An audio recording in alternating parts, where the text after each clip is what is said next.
우리가 인생을 살아가면서 극한 상황에 처하게 되면 차라리 죽는 것이 낫지 않을까라는 생각을 하게 됩니다. 세상에는 이렇게 죽을 것 같이 고통스러운 상황이 언제나 찾아올 수 있고 또 누구에게나 나에게도 찾아올 수 있습니다. 그러나 모든 것이 무너져 버려 죽음밖에 길이 없다는 생각이 드는 바로 그 절망 속에서도 소망은 여전히 존재합니다. 절망의 어둠을 이길 수 있는 소망의 빛이 존재합니다. 그 소망의 빛은 생명을 창조하시고 생명을 귀하게 여기시며 생명을 돌보시는 하나님께로부터 오는 것입니다. 수많은 사람들이 이 소망의 빛이 되신 하나님을 만나지 못했기에 마치 햇빛을 등진한 식물처럼 그렇게 말라 죽어가고 있는 것입니다. 식물은 햇빛을 등지는 순간, 거부하는 순간, 어둠에 속한 순간 생명의 능력을 잃어버리고 열매를 맺을 수 없고 시들어 버리는 것입니다. 하나님의 창조를 받, 하나님의 피조물인 우리 모든 인간들은 우리의 태양과 같으신 하나님을 바라보며 하나님께 향하여 그 하나님께로부터 오는 소망의 빛을 받아야만 우리는 살아야 될 이유를 발견하게 되고 살 소망을 발견하게 됩니다. 덴마크의 철학자 키에르케고르는 죽음의 병, 죽음에 이르는 병이라는 책에서 그 절망이 죽음에 이르는 병이라고 했습니다. 모든 사람들이 빠져 있는 절망을 두 가지 종류로 구분했습니다. 첫째는 자기 자신이기를 원하지 않는 절망입니다. 그것은 자기 자신의 현 상황, 자기의 존재 자체를 싫어하고 거부하며 모든 환경을 싫어하고 다른 사람이 되기를 원하고 그래서 절망에 빠지는 겁니다. 그래서 연약함의 절망이라는 단어를 붙였습니다. 둘째는 자기 자신이기를 원하는 절망이라는 표현입니다. 스스로 존재할 수 없는 인간이 하나님을 의지하지 않고 스스로 절대자처럼 스스로 존재하려고 하는 데서 비롯되는 절망이라는 것입니다. 하나님을 의존해야만 살아갈 수 있는 인간이 하나님을 의지하지 않고 자기를 의존하며 살아갈 때 그것은 반항의 절망이다, 이런 표현을 썼습니다. 우리 모두는 한편으로는 연약함의 절망에 빠지고 또 한편으로는 반항의 절망에 빠져서 죽음에 이르는 병에 걸려 있다는 것입니다. 이런 죽음에 이르는 병에 빠졌을 때 사람들의 마음속에 보이지 않게 스며드는 엄청난 이 독소와 같은 바이러스는 바로 생명을 자기 인간의 자유의지의 영역이라고 여기는 생각에 빠지는 것입니다. 이러한 생각이 온 세상에 퍼져 있습니다. 직접적으로는 프랑스 혁명 이후에 인본주의와 그리고 유물론이 온 세상에 확산된 이후에 사람들은 이 생명의 주인이 인간 자신이라고 주장하기 시작했습니다. 인류가 낙태나 자살을 용인하는 것은 철저히 유물론적 영향입니다. 인간의 생명도 물질로 보는 것이죠. 그래서 인간 자신의 처분에 달려 있다고 생각하는 것입니다. 이것은 하나님을 대적하여 스스로 하나님이 되고자 했던 이 사단 마귀의 속임수요, 거짓이요, 전략일 뿐입니다. 생명은 우리 자신의 것이 아니라 하나님의 것입니다. 그러므로 생명을 스스로 해치는 것은 살인이며 십계명을 어기는 것일 뿐만 아니라 하나님을 대적하는 것입니다. 따라서 어떠한 경우에도 생명은 존중되어야 되며 어떠한 절망적인 상황에서도 생명이 지켜져야 하는 것은 하나님의 소유인 까닭입니다. 이사야 43장 1절의 말씀입니다. 그러나 이제 여호와께서 말씀하신다. 야곱아, 너를 창조하신 분이 말씀하신다. 이스라엘아, 너를 만드신 분이 말씀하신다. 내가 너를 건져 주었으니 두려워하지 마라. 내가 내 이름을 불렀으니 너는 내 것이다. 우리를 창조하신 분, 우리를 만드신 분이 우리를 향하여 말씀하십니다. 두려워하지 마라. 너는 내 것이다. 죽고 싶은 생각이 들 정도의 절망이 찾아올 때 우리는 이 말씀을 기억해야 됩니다. 나는 하나님의 것이다. 따라서 절망의 상황에서 죽을 결심을 하는 것이 아니라 죽을 각오로 하나님을 붙드는 편을 선택한다면 우리는 소망의 빛을 발견할 것이고 하나님께로부터 오는 구원의 빛을 경험하게 될 것입니다. 이 생명의 주인이신 하나님께서 한 생명 한 생명을 얼마나 귀하게 여기시는지를 보여주는 사건이 열왕기상 17장에 나타납니다.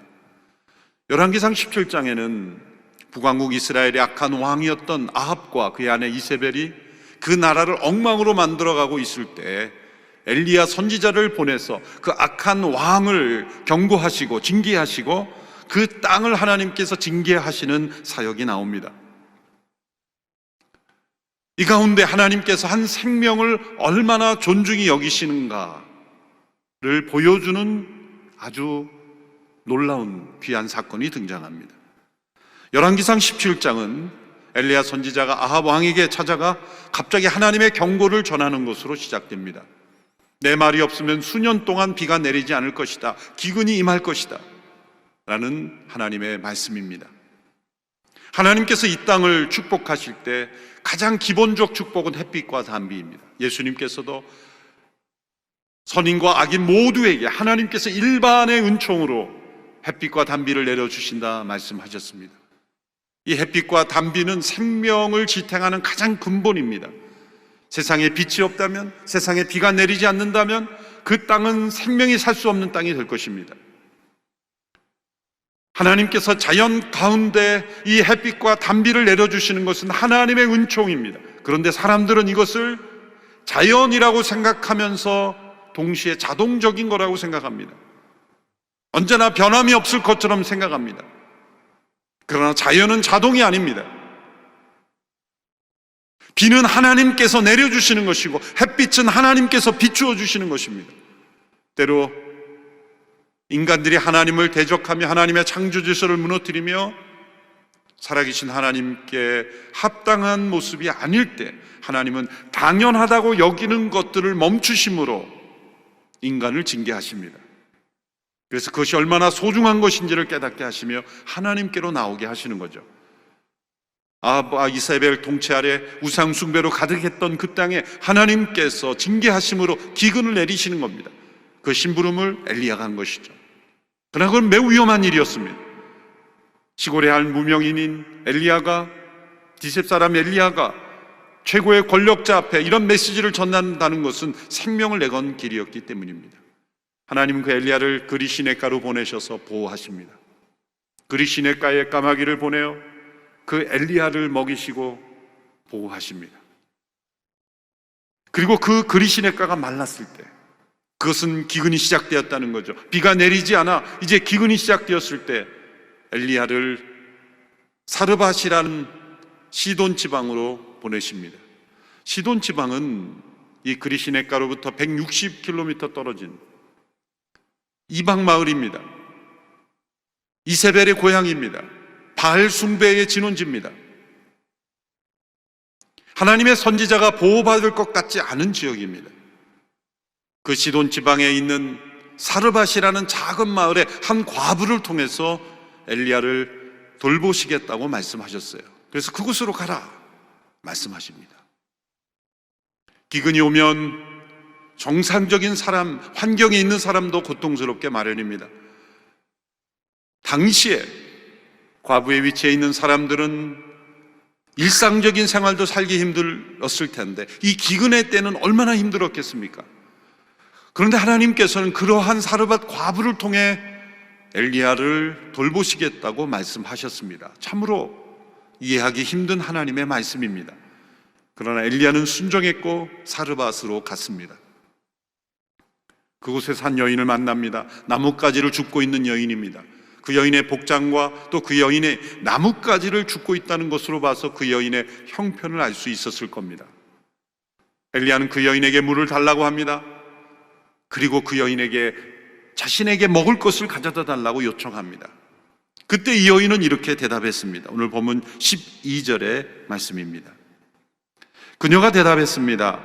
당신의 하나님 여호와께서 살아계심을 두고 맹세하는데 제게 빵은 없고 통에 밀가루 한 줌과 병에 기름이 조금 있을 뿐입니다.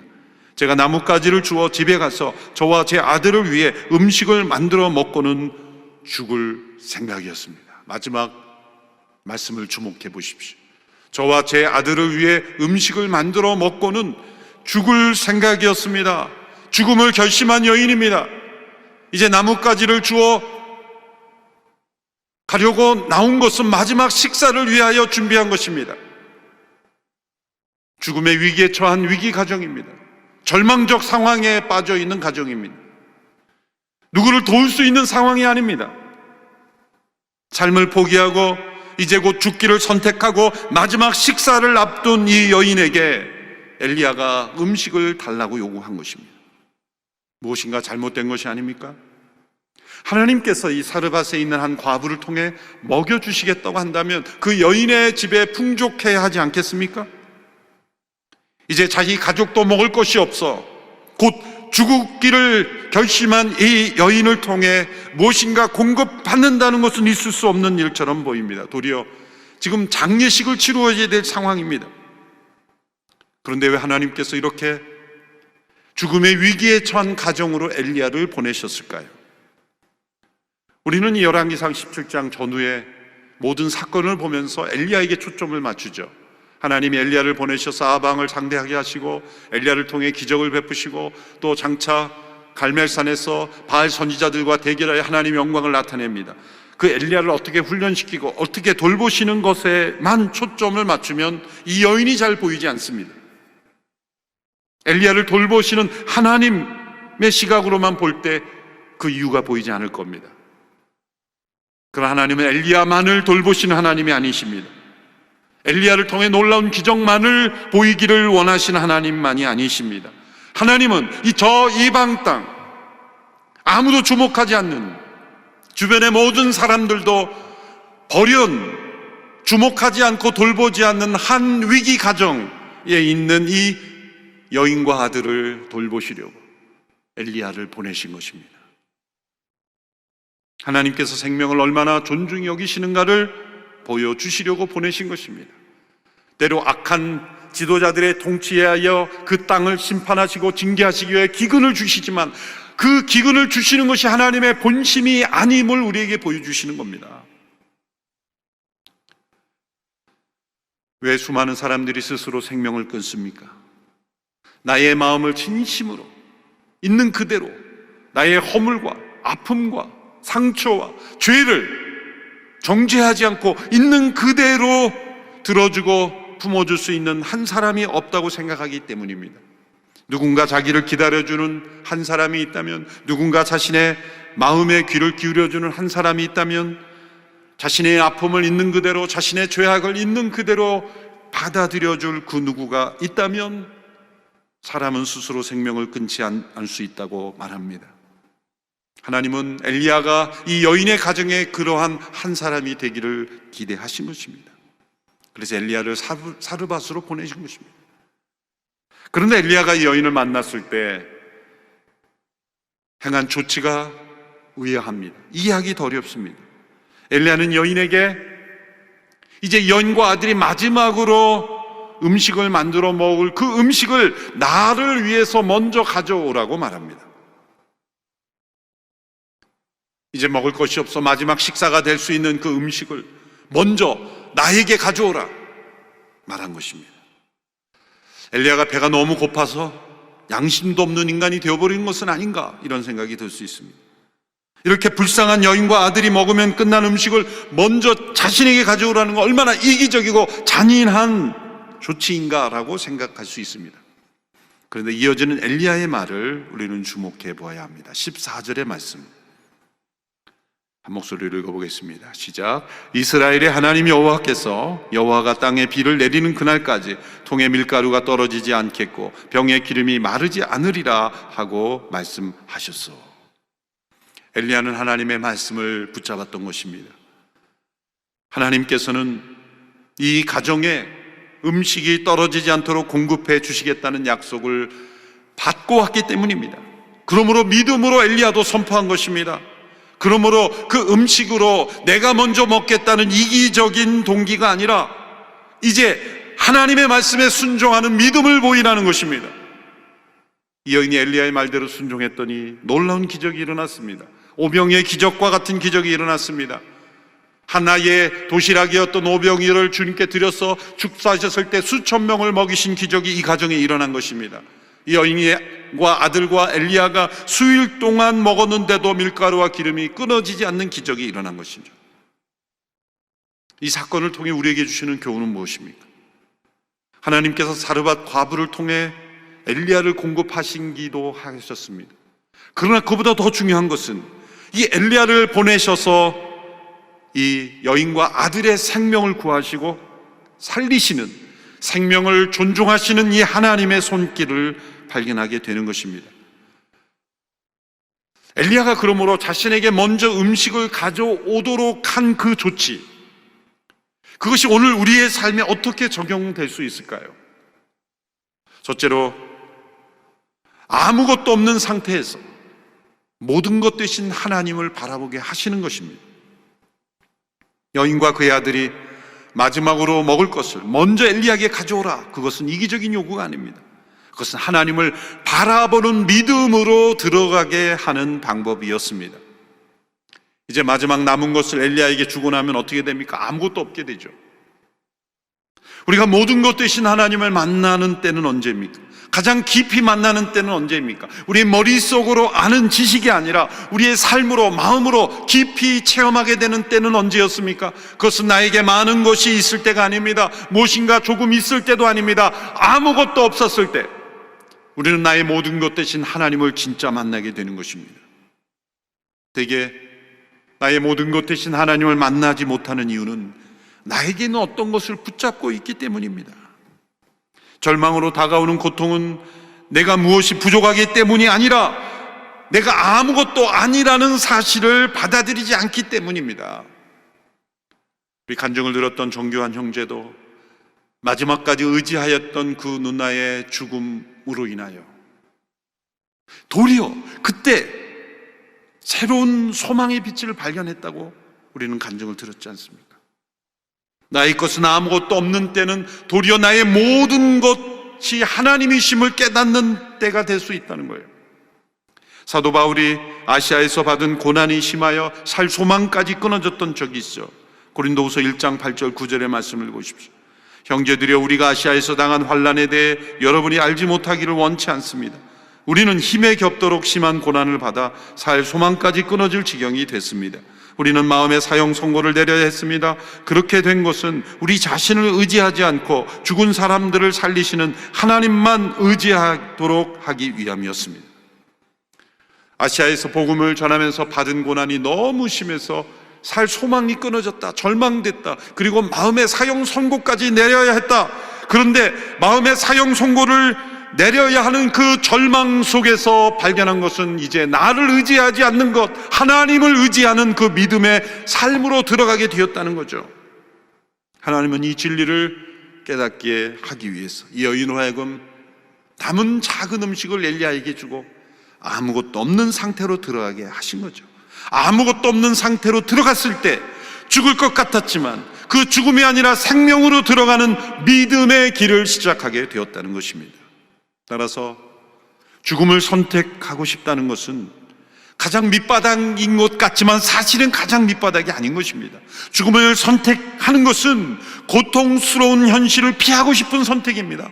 죽고 싶어 죽는 사람은 없다는 말이 있습니다. 고통을 피하여 살고 싶은 선택으로 죽음을 선택하는데 그것은 잘못된 선택이었던 것이죠.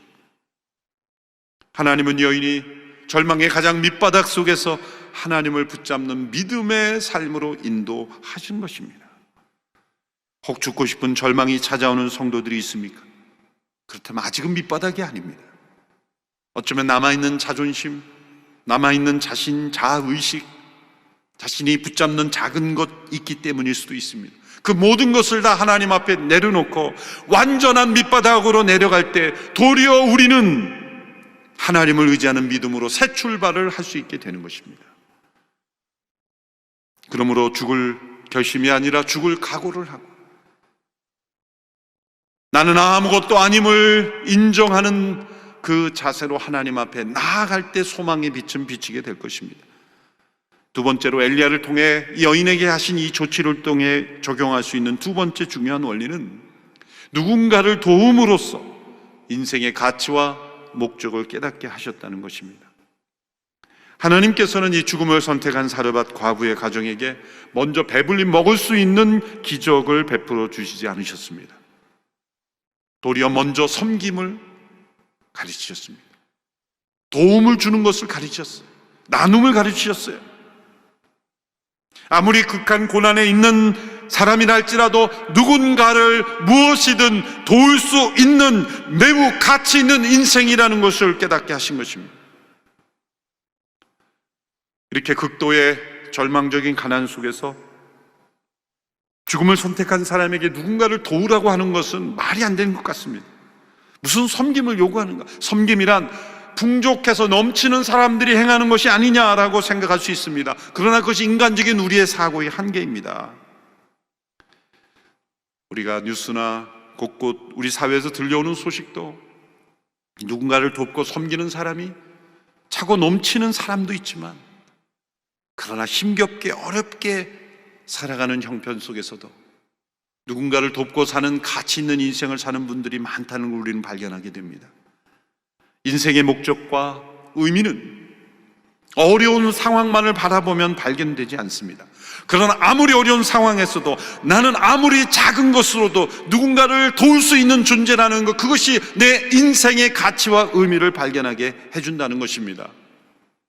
우리 교회와 동역하는 산마루 교회가 노숙인들을 섬기면서 그 노숙인들의 그 냄새나는 의복과 그들의 더러운 몸을 어떻게든 깨끗하게 해주는 것이 우선순위인데, 시중에 목욕시설을 그들을 받아주지 않습니다.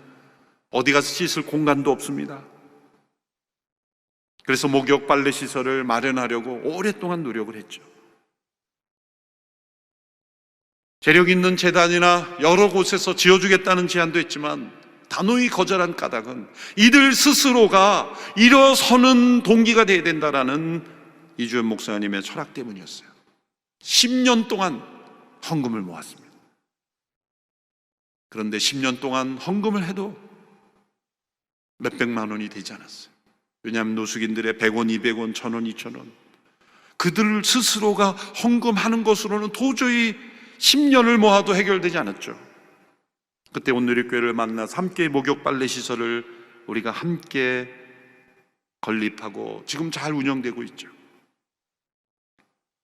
정신적으로 우울하고 어려운 상황에 있는 이들에게 가장 필요한 것은 무조건적인 도움인 것 같지만 사실은 그들 스스로 일어설 수 있는, 그들 스스로도 무엇인가 돕고 행할 수 있는 존재라는, 가치 있는 인생이라는 것을 체험하게 해주는 것입니다.